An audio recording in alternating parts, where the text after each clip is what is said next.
Hi అండి, welcome back to my channel. Today నేను ఆలు కట్లెట్ రెడీ చేసుకుంటున్నా అండి. దానికి కాను ఒక 5-6 ఆలుగడ్డలు తీసుకొని దాన్ని బాయిల్ చేసి పెట్టుకున్నాను అనమాట.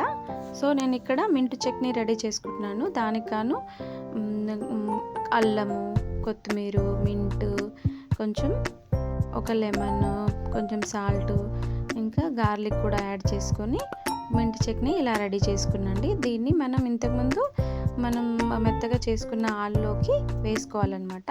సో దీంట్లో నేను గరం మసాలా, జీరా పౌడరు, ధనియా పౌడరు, ఇంకా కారం, ఉప్పు, పసుపు వేసుకున్నాండి.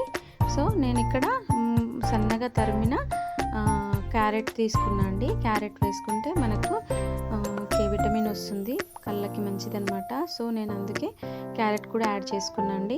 సో మీకు ఎక్కడ క్యాప్సికమ్ కూడా యాడ్ చేసుకోవచ్చు, నేను క్యాప్సికమ్ యాడ్ చేయలేదు. సో ఇలా అన్నీ యాడ్ చేసుకోవాలండి. దీంట్లో కొంచెం చాట్ మసాలా, జల్జీరా అవి వేసుకుంటే కొంచెం మనం చాట్లా కూడా ఉంటుందన్నమాట తింటుంటే.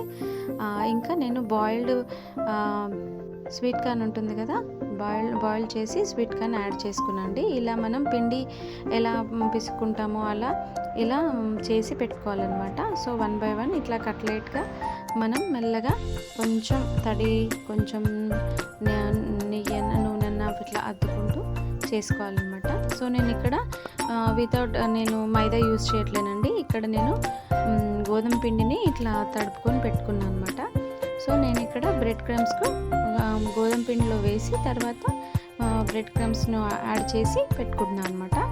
సో ఇలా మనం 1 by 1 కొంచెం ఆయిల్ కొంచెం వేడైన తర్వాత సో మీడియం ఫ్లేమ్లో మనం 1 by 1 వేసుకొని ఫ్రై చేసుకోవాలి. సో ఇలా చేసుకుంటే పిల్లలు స్కూల్ నుండి వచ్చిన తర్వాత అయినా, పిల్లల లంచ్ బాక్స్కైనా సరే, మీరు ఇప్పుడు ఒకవేళ బ్రెడ్ ఉంటుంది కదా, బ్రెడ్కి కొంచెం మింట్ చట్నీ పూసుకొని కొంచెం టమాటో కెచప్ వేసుకొని ఇలా మనం ఆలు కట్లెట్ కూడా మధ్యలో పెట్టుకొని ఇవ్వచ్చు లంచ్ బాక్స్కి. చాలా బాగుంటుంది. ఒక్కసారి ఇలా ట్రై చేయండి, పిల్లలు మళ్ళీ మళ్ళీ అడుగుతారు. మనం కూడా తినొచ్చండి, చాలా బాగుంటుంది. Thank you for watching. If you like my channel, please like, share, subscribe. Thank you.